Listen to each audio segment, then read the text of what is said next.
Another busy day here. Paul Sinapiata, Strathclyde Engraving. Continuation of the video series for this gorgeous mokume piece that I'm doing for Shuman Zaman of Bangladesh.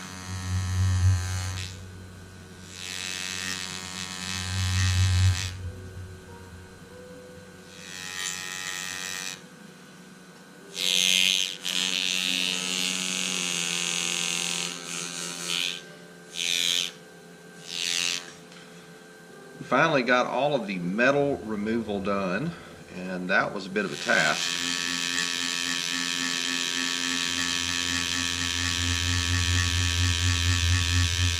So this time, as we had talked in one of the previous videos, what I'm doing is something a little bit different than I normally do.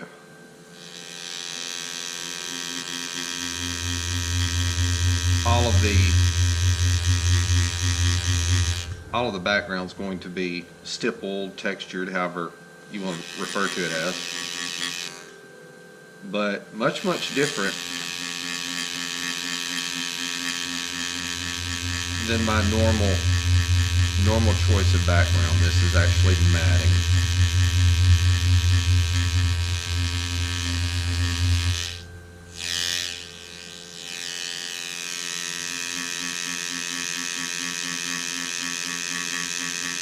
In most cases, when I do a Celtic knot, there's an effect that I try to achieve, and I think that I'm quite successful with it. Most all of my Celtic knot work has proven to be successful, and folks like it.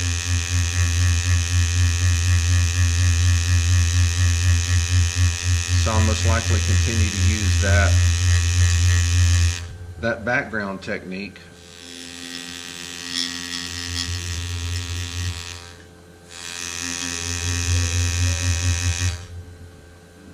check the tip here. Still good. Alright. So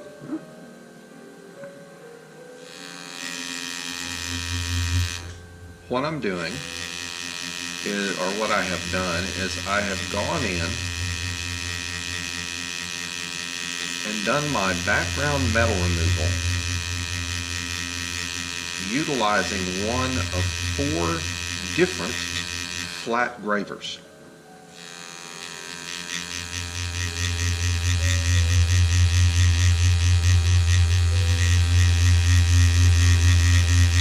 Some narrower and some wider.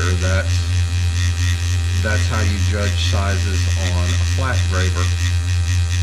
How wide is the cutting face? The wider it is, the higher the number on it goes. In a previous video, I'd stated that I had a specific flat face graver that I did not have. It was actually a round. I looked at it wrong. Sometimes these old eyes fail me.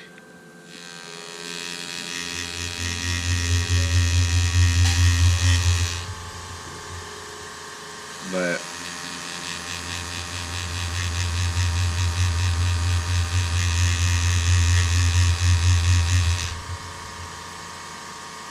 that's kind of neither here nor there. So after having removed this metal,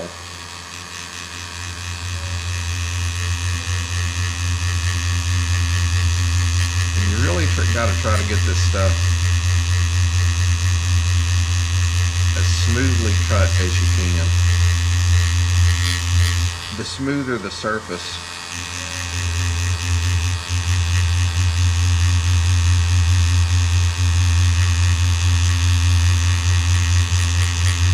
the better your matting turns out.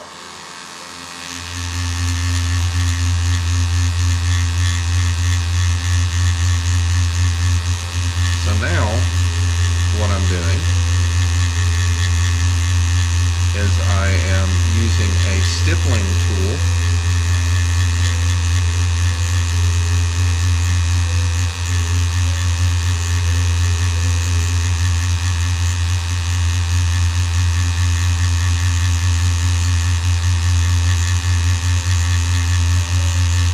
go in and stipple the background.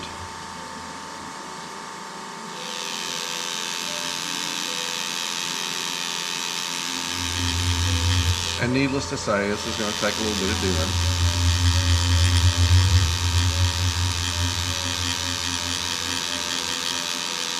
Because you don't want any shiny surfaces left when you're done.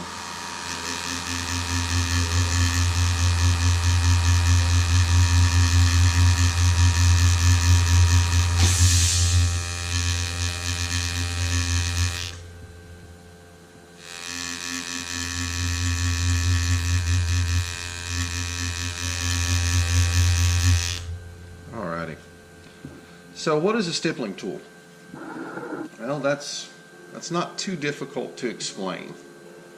I can show you what I did for one of mine, or for the one I'm using. Normally, I would use what is called a carbide setting point. And I'll show you what one of those look like. Come in these great little packages from GRS. And as far as it, holding everything great in place, this booger is going to do it for you. Alrighty. So this is a setting point, okay? This is actually used not just for the purpose that I'm going through right now, but also for actually stone setting. These can actually be used to roll a bead up in a very, very tight situation. I would prefer a bead is what's going to hold a stone into the metal if you're doing a flat set, something like a bright cut.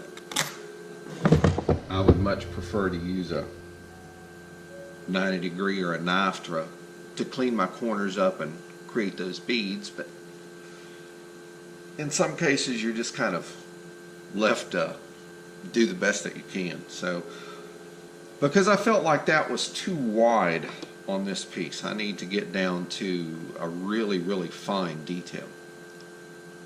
What I did was I took a ball burr. Now, needless to say, used one smaller than this.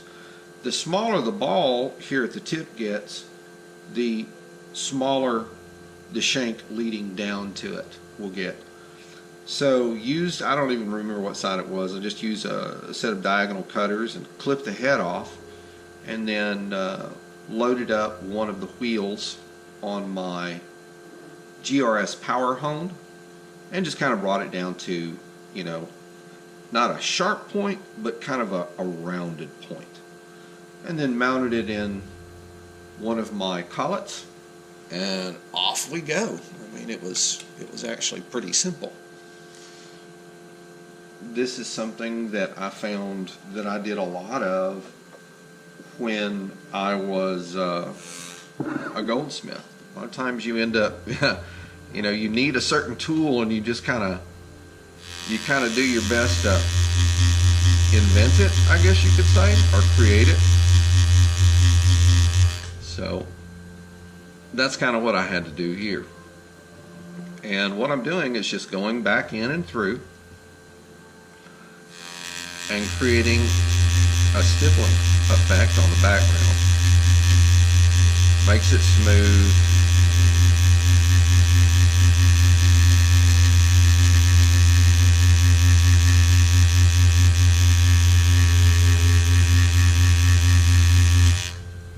I usually set my strokes per minute up higher when I have to do this type of work. It's not as much the strength of the strike by the tip of this as much as it is how close you can get those dots together. So trying to get those dots closer together means that you have to use a higher strokes per minute, and that's what I'm doing here. I'm just over 5,200 strokes per minute. I know that there are others who prefer a higher, and they say that it allows them more control.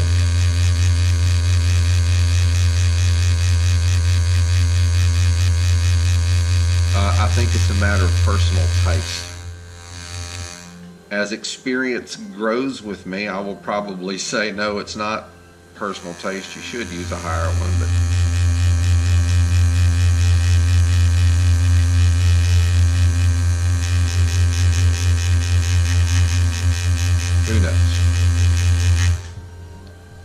So I'm just going in and you know, slowly but steadily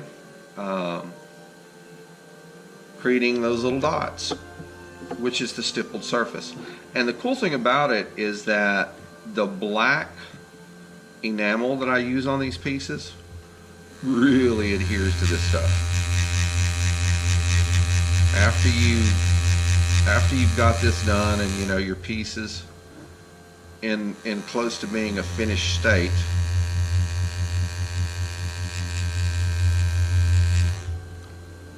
one of the cool things is that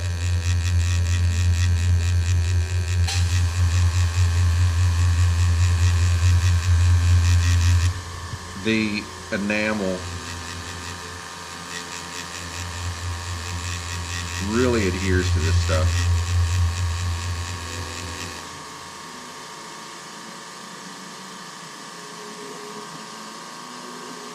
So they get more of a black, more of a full black coating. And that's kind of what I'm trying to go for in this piece. I'm not looking for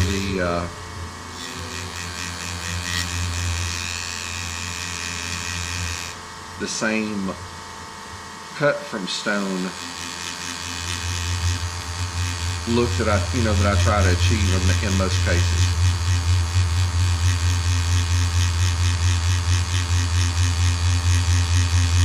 Let's turn it up a little bit. Let's see.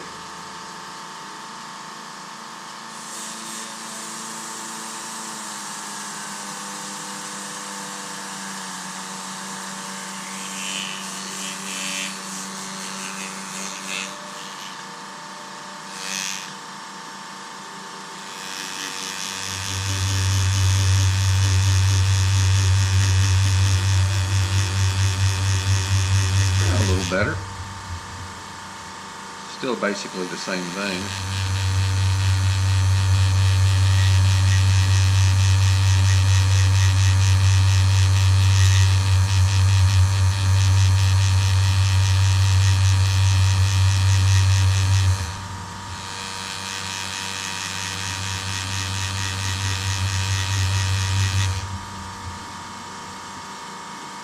That's one of the nice things about having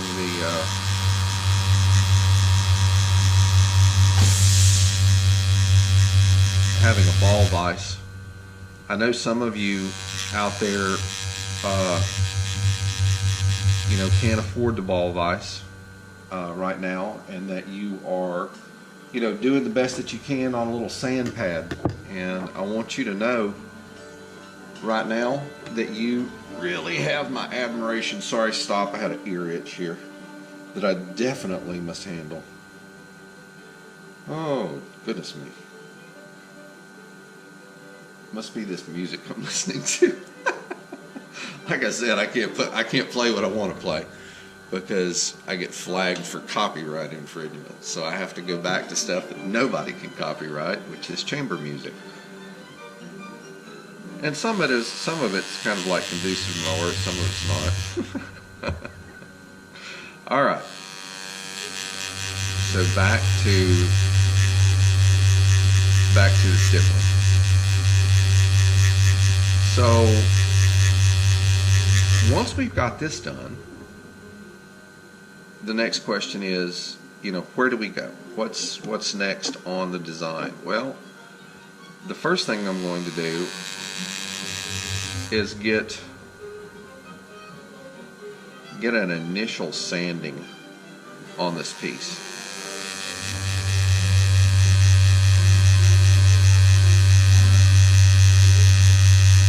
And see exactly where I am on my edges, etc.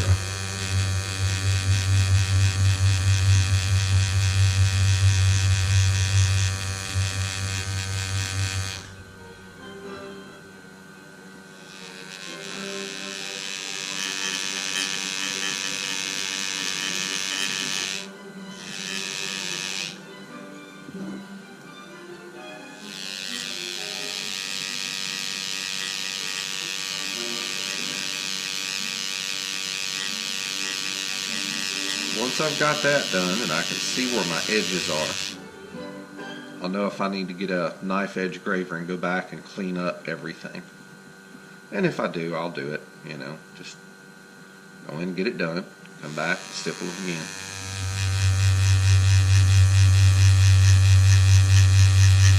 But my guess is that I'm pretty solid on my edges, or at least close enough to where I'm not going to have to worry about it.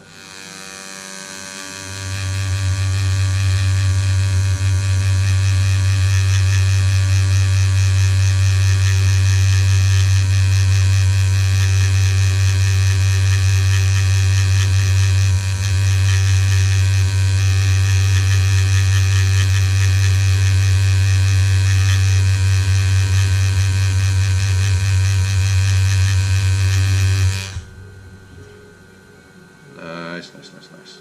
Okay. So this is basically the process that I'm going to have to go through now. I honestly don't know how long this is going to take me total. Never done it before. Well, actually, that's a lie. One of my early pieces,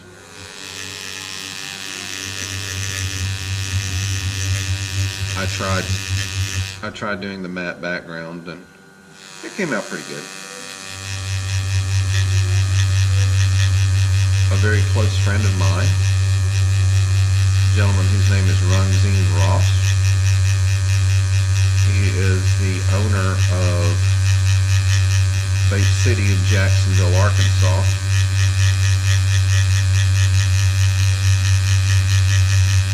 He has that piece at his store. Was done on a Noisy Cricket. Again, some of my earliest work. So I can't say that it is some of my best work. All right, I'm seeing a kind of like a fledgling piece of metal, little burr of metal. Yep, right there. So I'm going to have to go in and kind of like remove that by hand, which shouldn't be too difficult to accomplish. In other words, when I go back and I try to, that's a little too,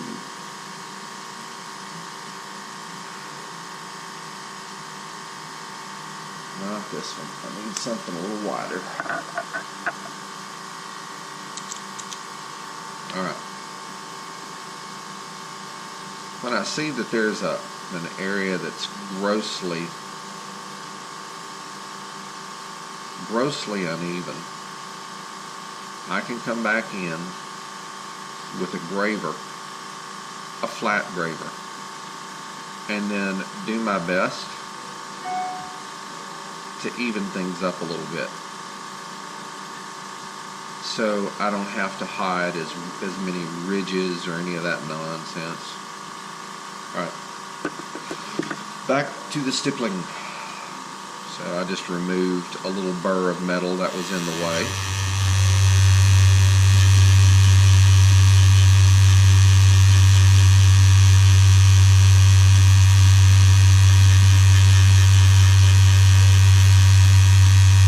So we talked about me increasing my strokes per minute just a minute ago.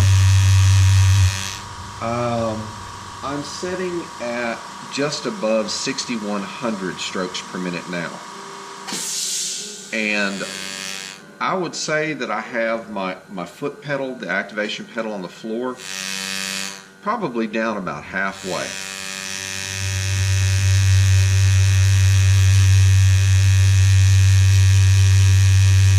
If you don't go to at least halfway, what I'm seeing is your stippling tool is kind of, it just, when the expression that comes to mind is muddy. It's not defined.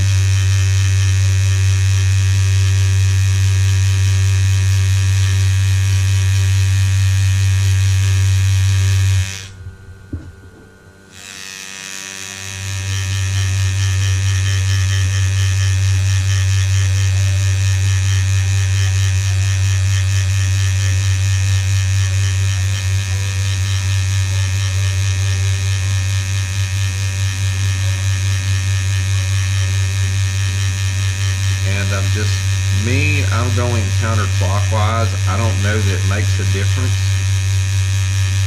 I'm just doing this like a tattoo would be shaded.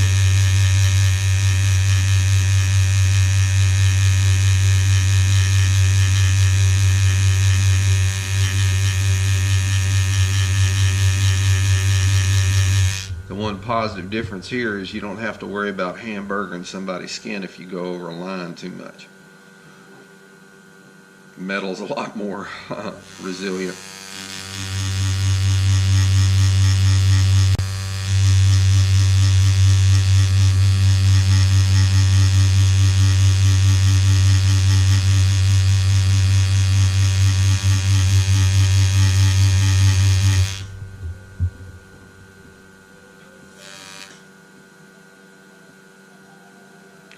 Taking a look at my tip again, because I don't want it going dull on me.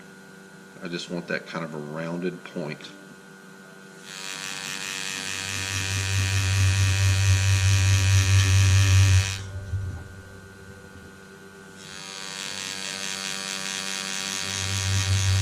A friend of mine and fellow engraver, Matt Hagerman, who I have a ton of respect for. A great guy, just a hell of a lot of fun to just sit and talk with. And his engraving is amazing. I remember when we first met, he specializes in scroll work. I told him, I said, Matthew, I said, I'm jealous of your scroll work, bro. And he said, dude, I'm jealous of your quilting.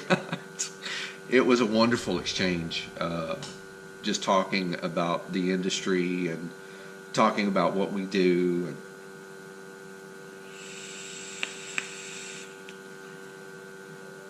And just a great time.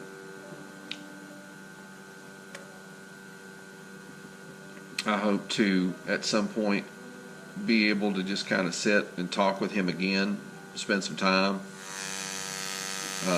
share more notes. I mean, that's always a lot of fun. Little focus here, and I'm going to get back to it. I know you guys are probably catching the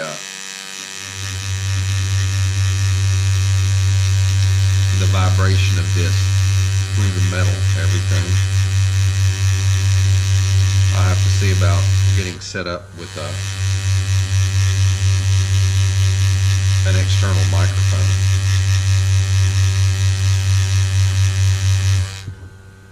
Probably make things a little bit easier.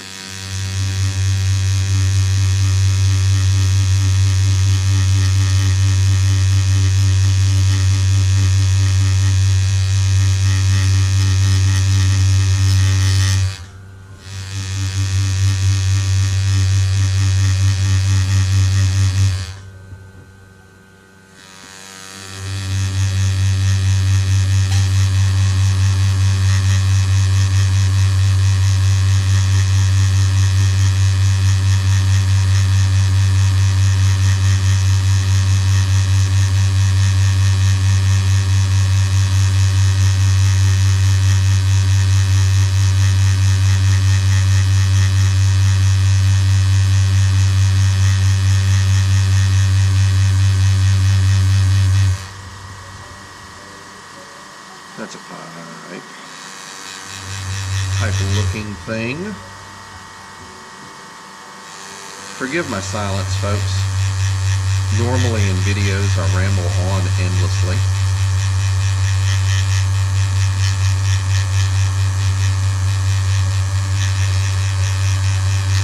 But I'm just kind of keeping an eye on what I've got going on in front of me.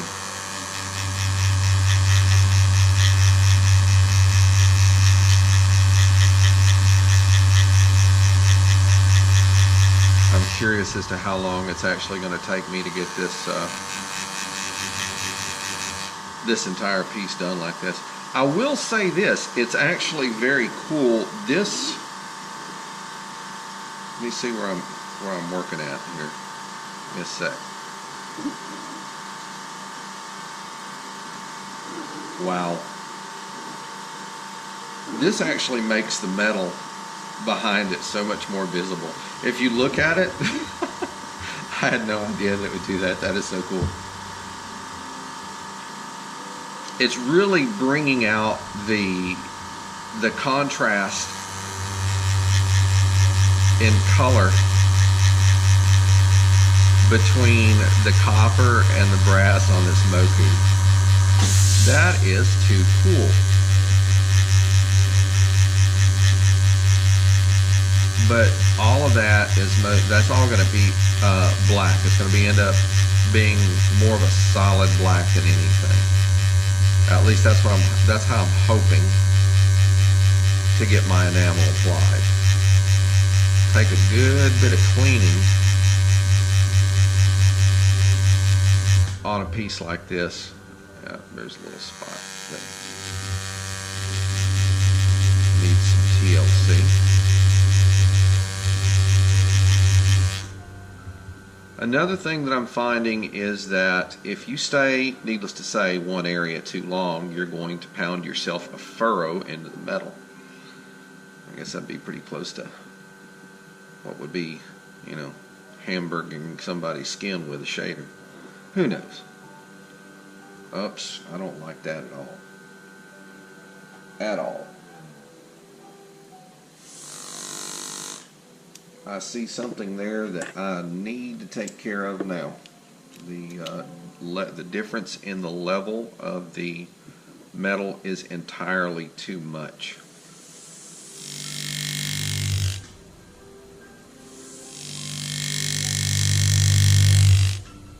So what I'm going to try to do is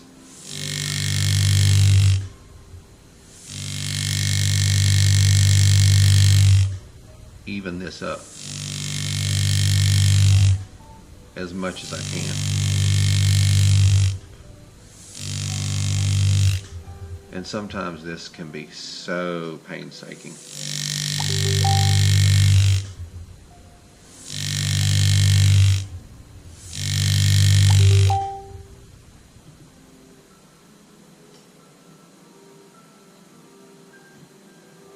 Alright, let's keep moving here. I was checking to see what was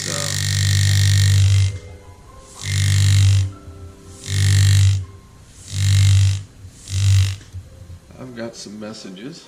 Give me just a moment. I'll come right back and we'll continue doing this. I need to check these messages. Alright, I am back and taking a look at where I'm at on this piece, and I'm going to continue to work on my texturing here for a little bit longer so you guys can see what it's like to cover an area. Alright, and oh no, I'm not. I see what I was doing.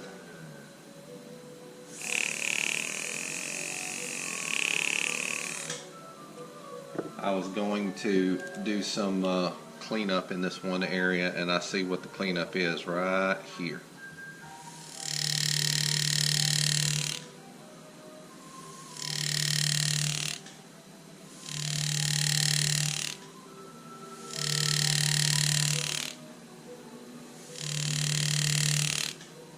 Go through and take a real quick look, make sure I've not got any areas like that in here any further. Got an area right there that needs a little TLC.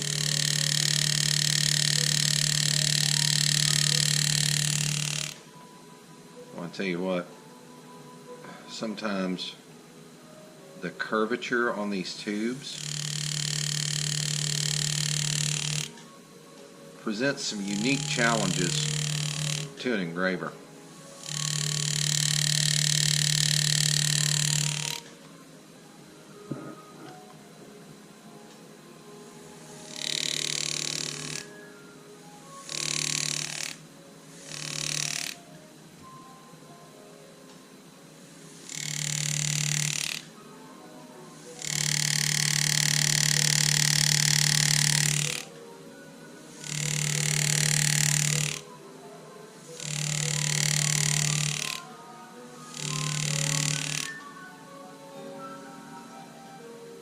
Yeah, if it's too much of a line, I'm definitely going to go back in and do my best to try to flatten it out, because that will also play a role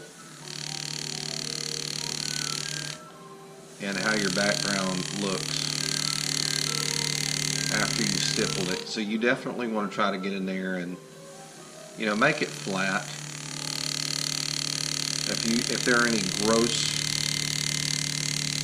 tool marks, and when I say gross, I mean large, obvious tool marks, you want to go in and try to remove that. There's another one over here that I see I need to get after.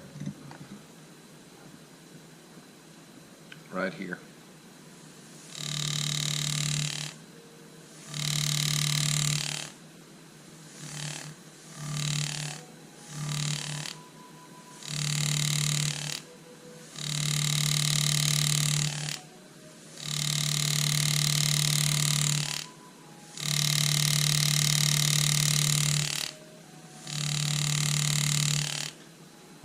And I have also found that with the flat gravers, I like turning the strokes per minute down a good bit.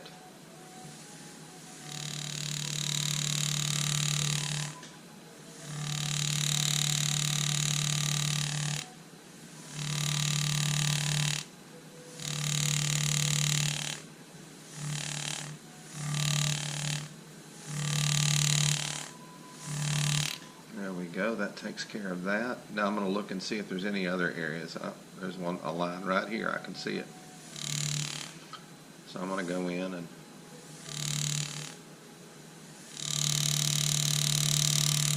do my best to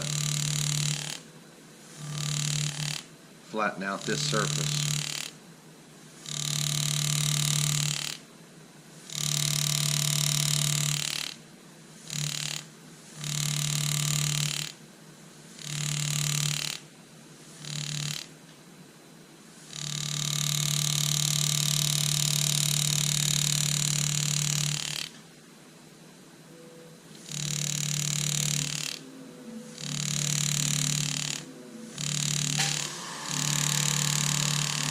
Alright, so let's see where we're at. Do I have any other areas that I want to just kind of barely?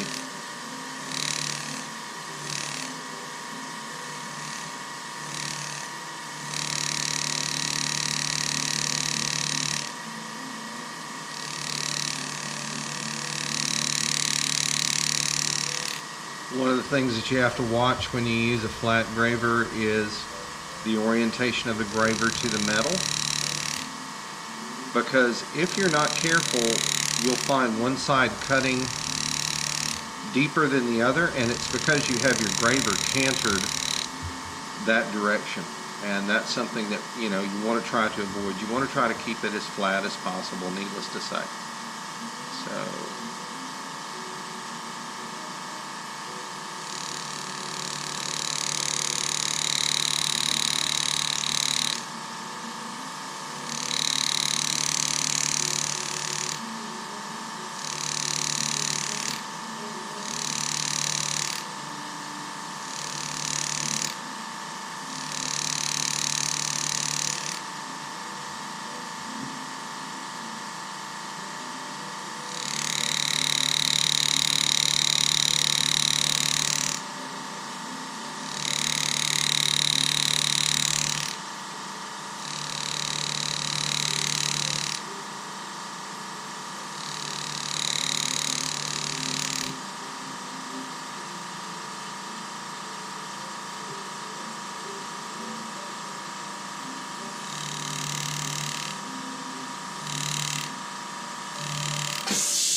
alright, so now I think I've got that taken care of.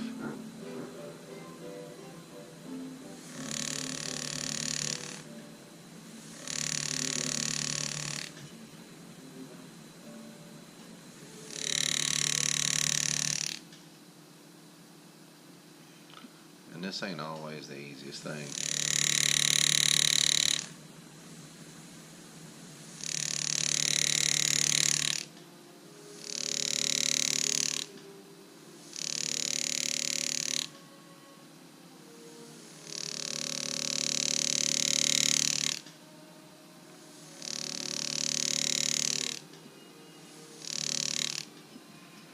Alright, so now I'm going to go back in and stipple that area. So I'm going to be bringing my strokes per minute back up. I was running at about 2200. We're going to go to just under 6100. And now we're going to roll this piece back this direction a little bit, and we're going to handle up on the entry area here. Let's start working back over here.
Background matting is moving along. I'm going to try to have as much of this done as I possibly can by day's end.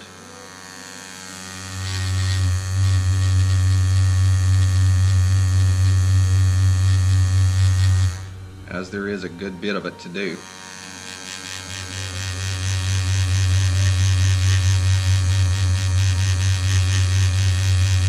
After this, as I said earlier in the video, we're going to be following this with a preliminary sanding. And for those of you who are curious about what I use for my sanding, I use micro mesh. Same kind you can buy off of Amazon.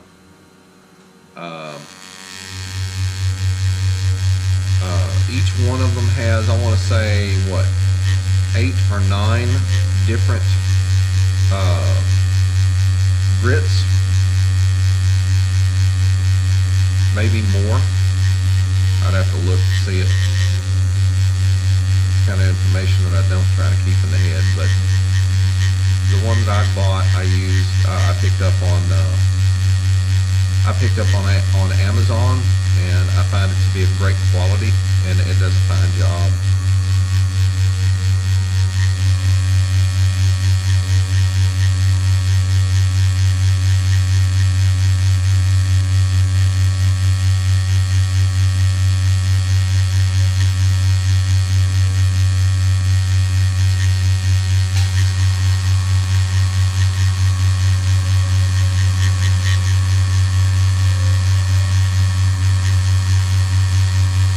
And I'll take that down to a relatively fine grit.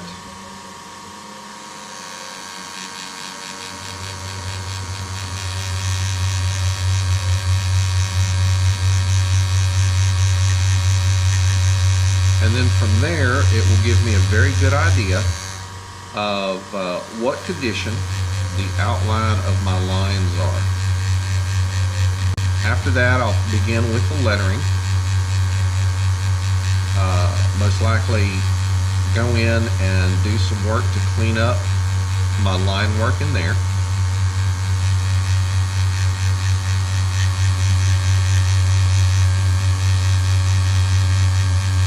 And from that point, continue to move. Shading, decorative cuts on my functional design elements, and then we will be well on our way to having this piece completed. for a very patient customer. Anybody who tells you that engraving is easy, don't believe them.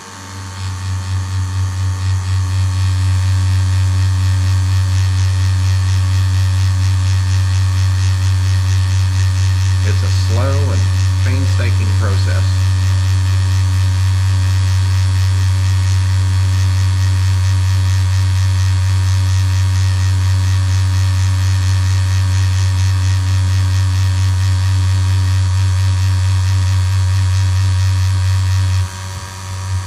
But with time and patience, you know, a phenomenal ending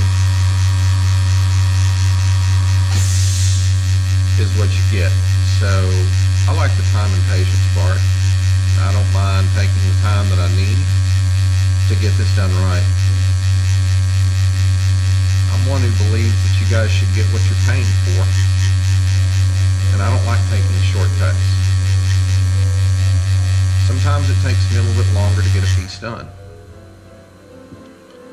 And that has a lot to do with the specific piece that I'm working on as much as it has to do with what has to be done on the piece.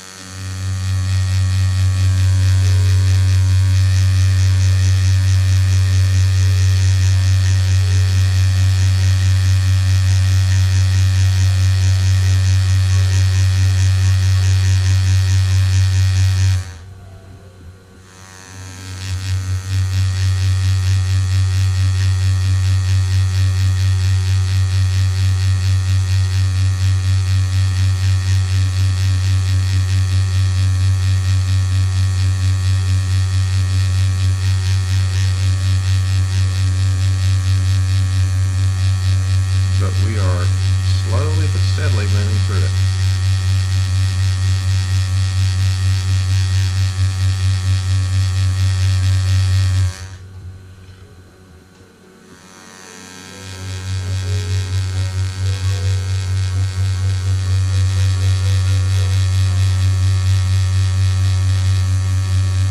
I turned the piece that I'm working on, my work surface, not just to get a better access, especially when I'm doing this kind of stuff.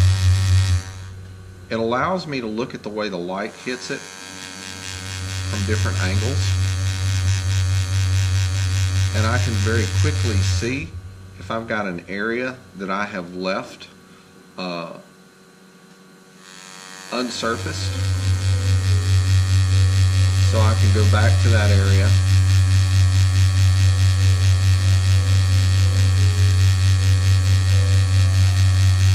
and get it knocked out, get it cleaned up, get it looking the way that it should.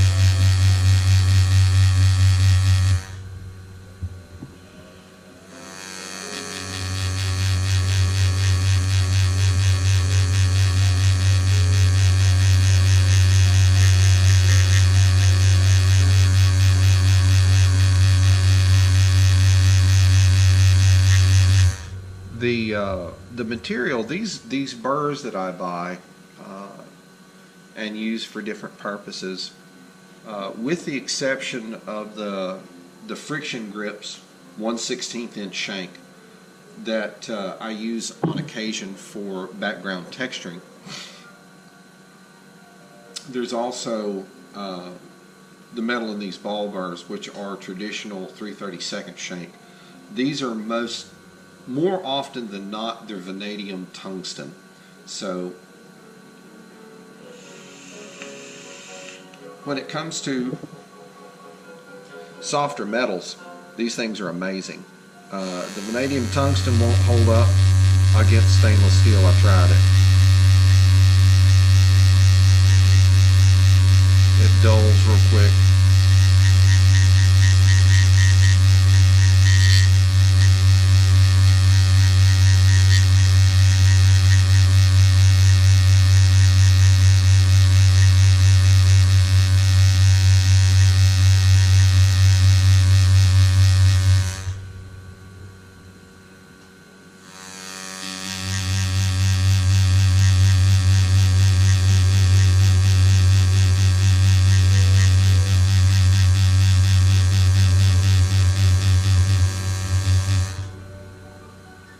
That's going to be amazing. The way that this piece is actually going to shape up. This is going to be pretty amazing. I'm very, very confident of that. Alright, I brought that up, changed my focal length. I need to change the focus a little bit. Got it. Alright. So I see some shiny spots here. We don't want any shinies. We want the area completely matted.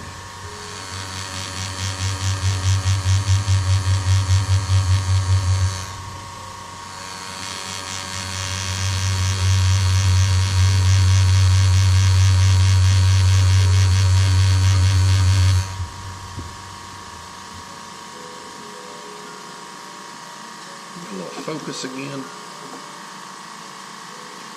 And we'll keep moving here.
So let's move this over a little bit. Bring it back down a little bit too. I'm going to need for it to be up that high. Have to change my focus again, but that's not a problem. That's just a quick reach and grab of a knob. Alright, so let's keep this rolling.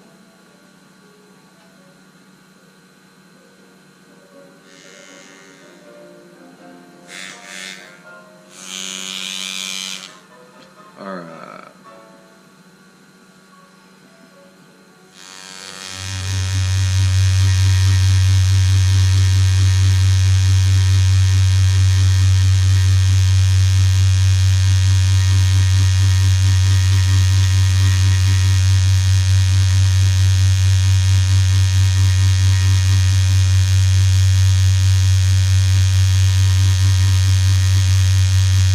While you're on the surface, with your stippling tool, keep your stippling tool moving. Don't set in one place. That's why you see in these little small circular motions.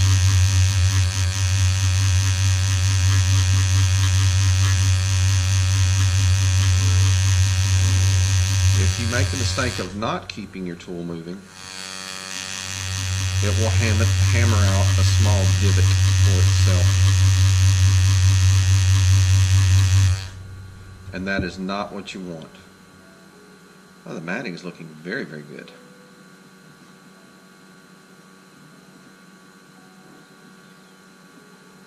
Oops, let me get a little bit of focus here. Saw a spot outside the box where I want to go back and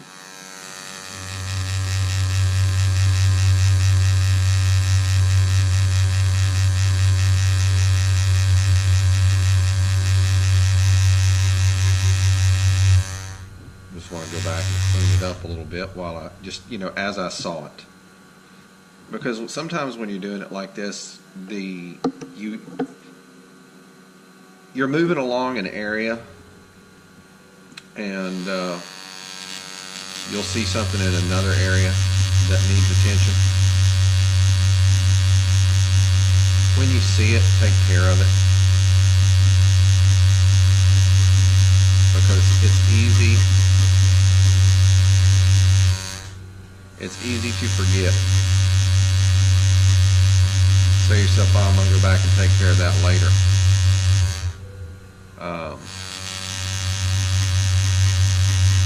I usually try to keep a mental list of things that I see.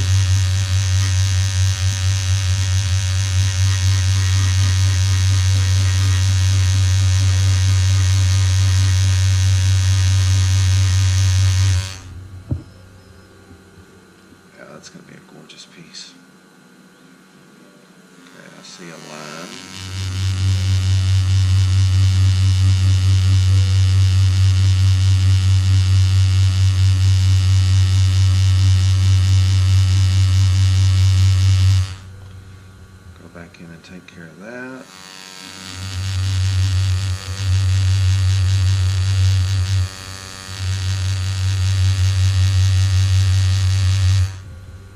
Great. Okay, let's keep moving. And what I'm going to do is I'm going to finish out this one little area, and we're going to bring the video to a close so that all of you wonderful people can get on with your day. And I can get on with my engraving.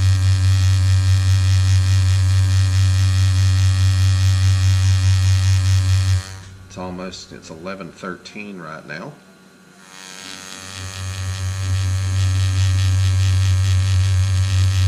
And I'm going to have to stop and break for lunch, grab something to eat. So I'm going to finish out this one small area, as I said, then I'm going to have to take a break and grab a bite to eat, after which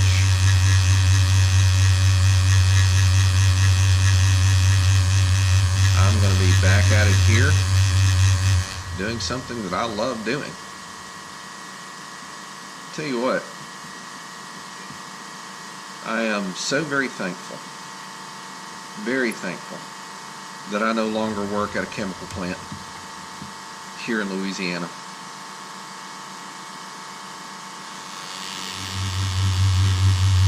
They are good jobs, won't deny it. But the one thing you have to keep in mind about a chemical plant, you're not getting paid what you're getting paid because of all the training and this and that and all that you have to do. You're getting paid what you're getting paid because every day you walk through those gates, you're putting your life on the line for a shareholder who could give a rat's ass about who you are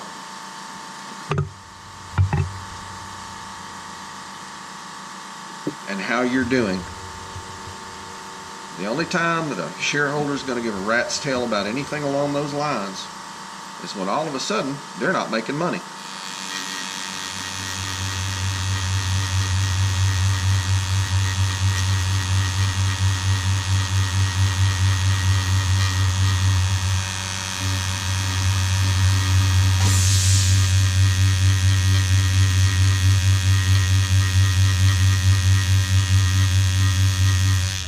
And if you think for a moment that management of a plant will not put production above somebody's safety, you're wrong.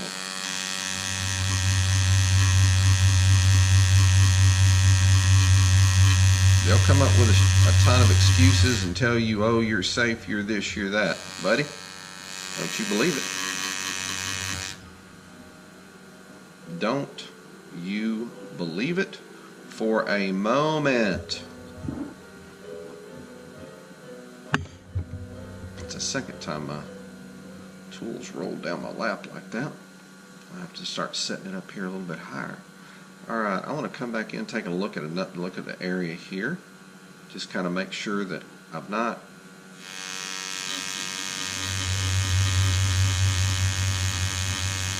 got any spots here that are going to look like there's lines or anything like that.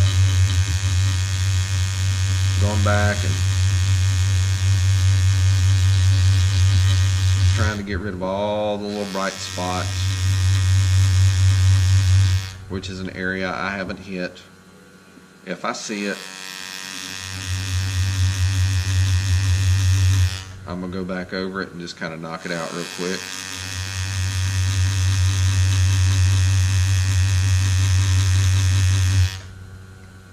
And the end product will definitely reflect overall a much better piece. So now we're down to that little bitty spot. Yay!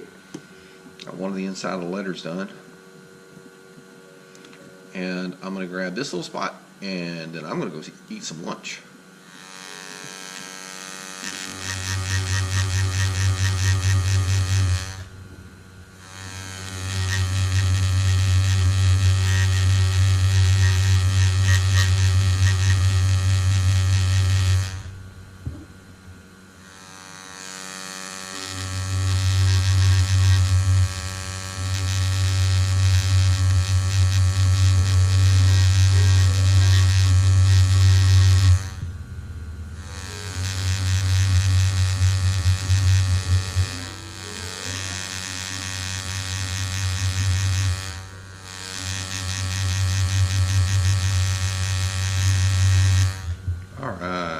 So, looks like we've got that done. I've got little bright spot areas right here.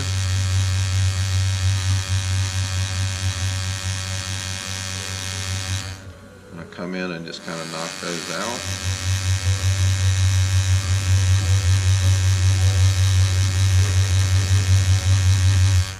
Very good. All right, folks. Well, it has been fun. I appreciate you guys stopping by and spending some time with me today. I always love it when you guys come and watch me work on a project. This is going to be phenomenal. I know it's taken me a while to do this, but as I said, normally where I would go in with a high-speed metal removal tool, like what I'm holding here in my hand, with a 1/2 millimeter ball burr, and clear all of these areas out by hand, which goes pretty quickly. I had to go into each of these areas and use a flat graver and go and try to cut as much of the, cut the metal away, create a little bit of a difference in your functional design elements in your background, and bring this up to the top. I don't know that I would go as far as calling it deep relief, because I don't believe that it is. Someone might classify it as deep relief engraving. But otherwise, I mean, there's just, areas here that, I've gone back through and done my best, the first time through to get everything looking the way that it should, to get it functioning the way that it should, to do, what I normally need to do. But again, as I'm going through this and I'm looking at different areas, I can come back in and I can see shadowing along certain lines. And that shadowing is because the metal isn't flat there. It's not level with the metal around it.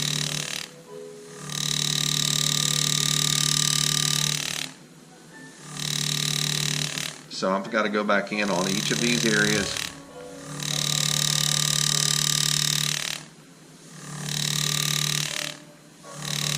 and level the metal out. Doesn't take too long to do. It's usually a relatively quick process, but it's something that I've got to do. Especially areas like this. See, like that's really bad. A lot of metal there.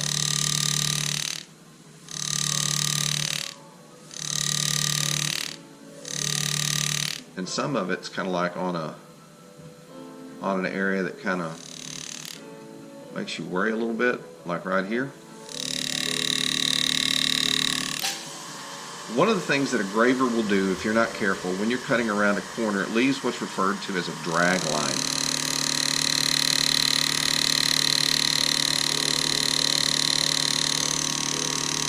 And a flat graver will do it real quick.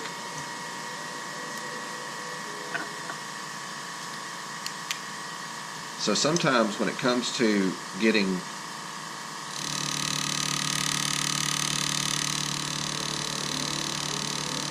up close and personal with this stuff, it can be a little hair-raising, as I put it.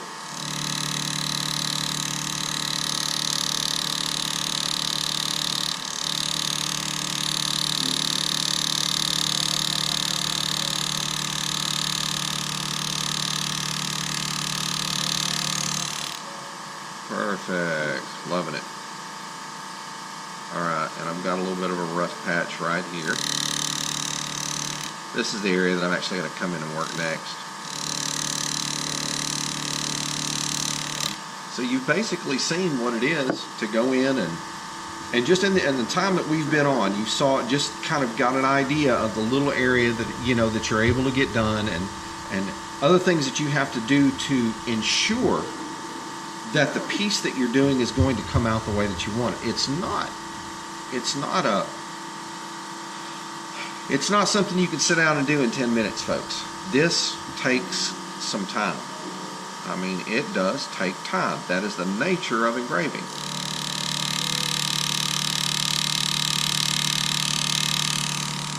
Now, I'll be the first to tell you, am I as fast as some of the master engravers out there? Of course not. There's no way.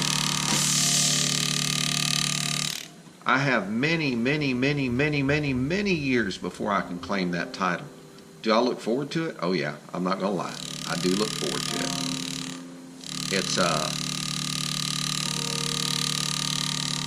It's truly a sense of accomplishment when you can call yourself a master at something that you love doing.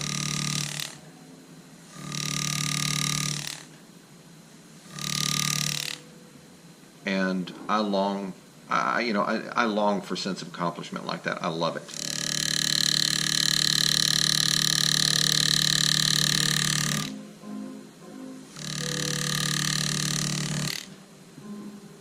To me, it shows that you are capable of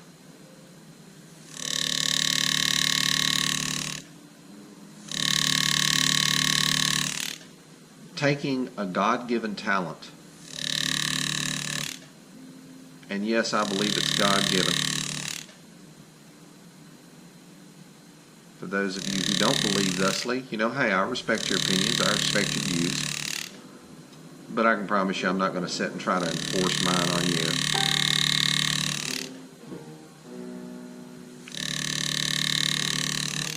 But when you can take a talent that you have been gifted with,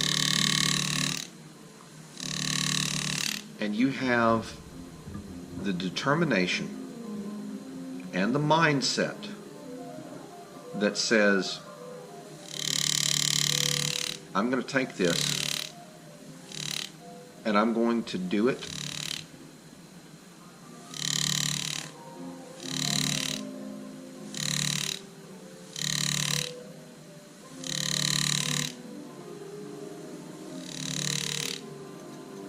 I'm going to do it until I have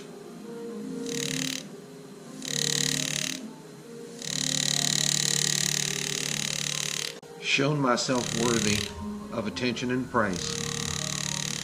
And it's not really the attention and praise that I seek. It's the accomplishment.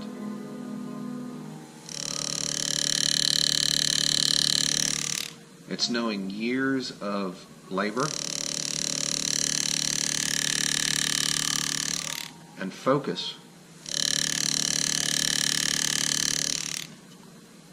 have been rewarded.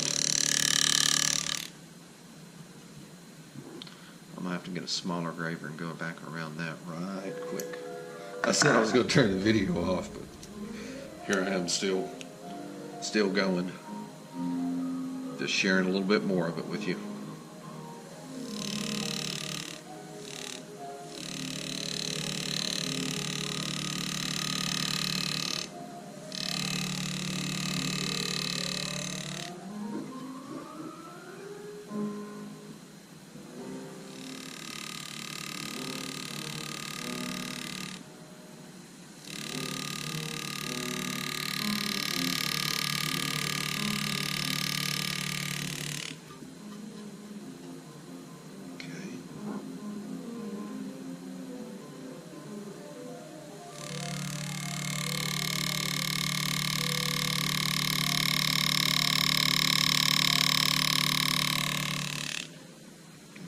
Get in there and clean that up. Perfect. All right.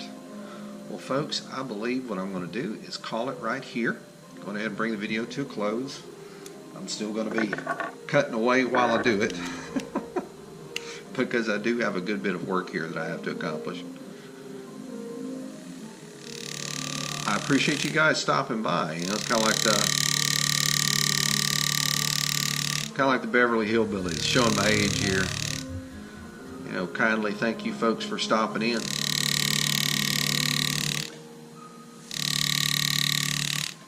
Because I really enjoy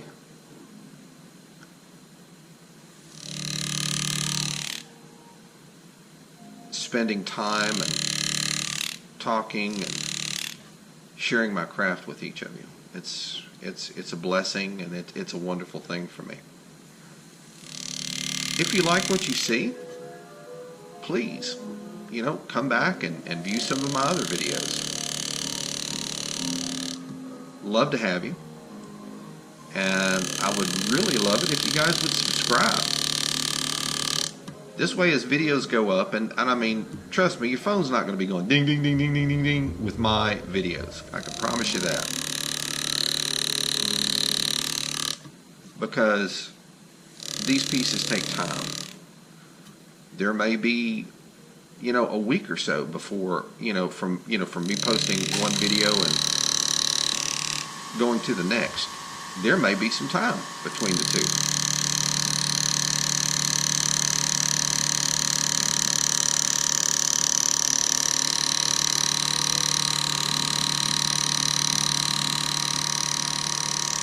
So you don't have to worry about your phone going off 24/7. But please do subscribe, and if you like what you see, put me a like on a video. It doesn't take 2 seconds to sign in and do it. And I can't tell you, like I said, how much I appreciate it. But we're going to call it quits here. I'm actually going to go grab some lunch, and then I'm going to come right back and start engraving again.